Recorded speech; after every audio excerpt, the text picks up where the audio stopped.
The state of no mind is the most powerful state we can be in when we practice qigong, for a very simple reason. A thought for me creates a kind of physical contraction in the body, which basically stops the flow of energy.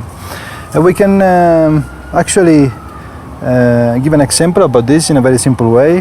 When we are fully relaxed, like in a beach or in a particular moment in nature, our mind is empty and our body is totally relaxed, which means that we have flow of qi also. But the state of no mind is not that easy to achieve, especially if we are beginners in the field of meditation, in the field of qigong, because it is something related to a deeper understanding of ourselves, not just an intellectual understanding. It is actually something quite bigger that involves a recognition of the natural state of the mind, which is also what the Buddhists refer as the natural perfection. In the highest form of Buddhism called Dzogchen, Buddhists refer to this way as the natural state of perfection of the mind, which means in a total state of harmony, we are already where we need to be. Most of us practice qigong or meditation because we want to get enlightened. We have this idea about enlightenment that we have created, and we try to go after it. I'm not going to go too much into it in this video, because actually I want to talk more about what it means to practice in a non-mind state. Not very easy to do, because it's not something that we can actually decide to be in. Rather, it is a natural state that we discover ourselves in after we have matured a little bit into this field of spirituality and meditation and qigong. But in such state, we don't practice with any specific goal. We don't even practice with, we don't have much movements in our thinking, which actually take us away from what we are doing. And by having this kind of natural, relaxed, open, no concentrated, no focused attention, it's just a natural attention, a spacious attention, we reap the most benefit out of the qigong practice, and we are able actually to grow faster into the energy, the vital energy itself. For instance, I think I've been going a bit faster into this path, not because I'm telling it to myself, that would be quite silly, but by reporting my experience with my teacher, that's what came out, that actually I've been moving faster into the Nei Qigong path. And I believe that it was due to the fact that I have a deep interest, and I've been having this deep interest in connecting with who I am really. And that state transcends body-mind state. So through investigation, through practices, following Buddhist teachings and practices, I think I started the path already with a better mind, so to speak, something to deal with in a better way. And it's kind of counterintuitive, because we believe, sometimes I have students, for instance, who contact me who really want to go fast into this path.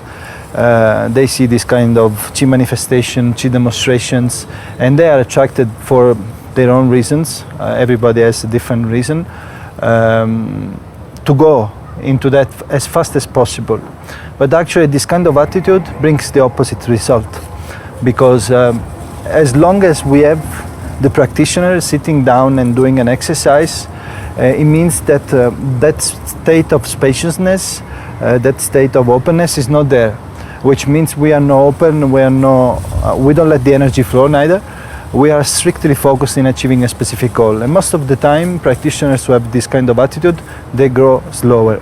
And it sounds like counterintuitive, because you might say, you know, I'm willing to put lots of effort into this Nei Qigong practice and go fast and have great result. Okay, on one side it's good, because it means you're gonna have a good discipline, which means you try not to miss a day, you do your work properly. You will try also to bring the awareness that you have during your practice, whether it is a more physical or energetic practice, into your daily life, which is actually the real deal, because if we have certain experiences only during the practice, it's kind of pointless. At the end of the day, we have to transform ourselves completely so that in our daily life we also have, we can tap into that kind of awareness, whether it is a general awareness of the body, whether it is a energy sensation of the body. Otherwise it will be pointless that I only have certain experience during my practice, 1 hour or whatever it is.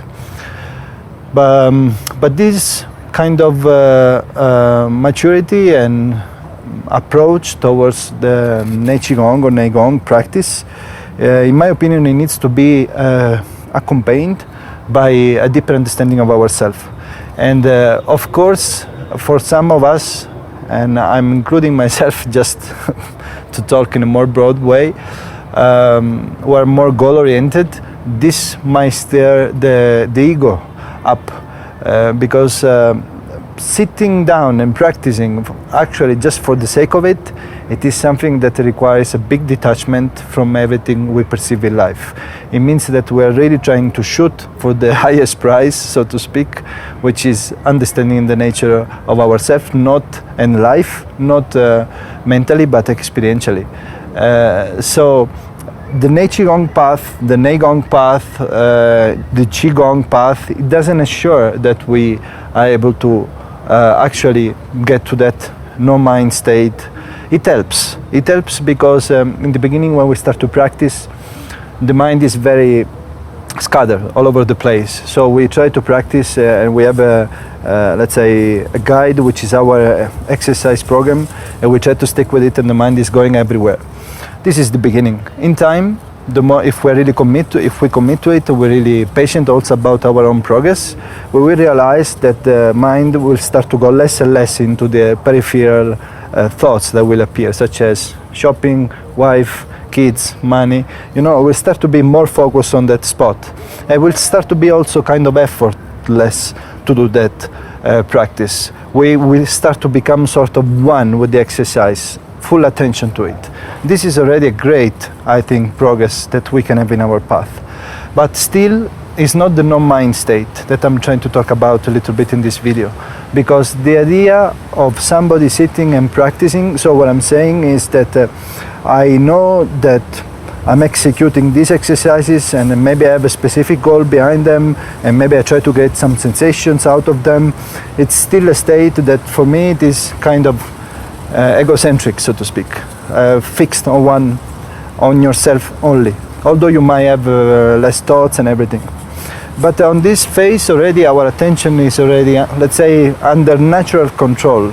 We're able to stay in the moment, we are able to execute the exercises, we are able to reap more benefits of it, because of course if my mind for 40 minutes is fully focused on one thing, it's different than, you know, a mind that in the same 40 minutes time is focused only 10 minutes. The rest is going everywhere. So of course the benefits will be higher.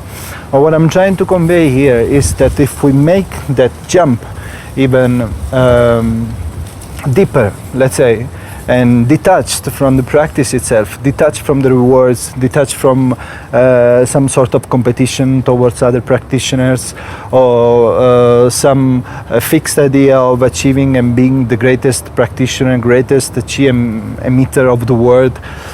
If we leave even that, we start to disappear during the practice. And this is maybe can be a bit difficult to understand, because it is an internal process, that an internal experience that we have to live on for ourselves to really understand what we are talking about here. But in that moment, which could be the best moment of your life, it is the moment where we can actually drop any kind of intellectual speculation, intellectual understanding, drive to have more in this field, try to grow spiritually to a very high degree and be one with God, all the rest of it. So I'm talking about all the intellectual stuff. They will stop, and the practice will become, you will become meditation. You will be a meditator, not because you are doing an exercise which is taking you into meditation. Your state will be meditation, your operating state, and that state also will be carried over in your daily life, which means that the way that you live this experience will be different, from a stronger position, from a detached position, but still in it. So this no mind state for me is the most valuable thing that we can discover more than achieve in our life, because it transforms the way that we live, and it transforms the way that we practice Nei Gong, Nei Qigong, whatever it is. Because also we open up other possibilities. Sometimes you have, of course, other systems out there, even our system is able to take you to a certain result, even the Qi emission.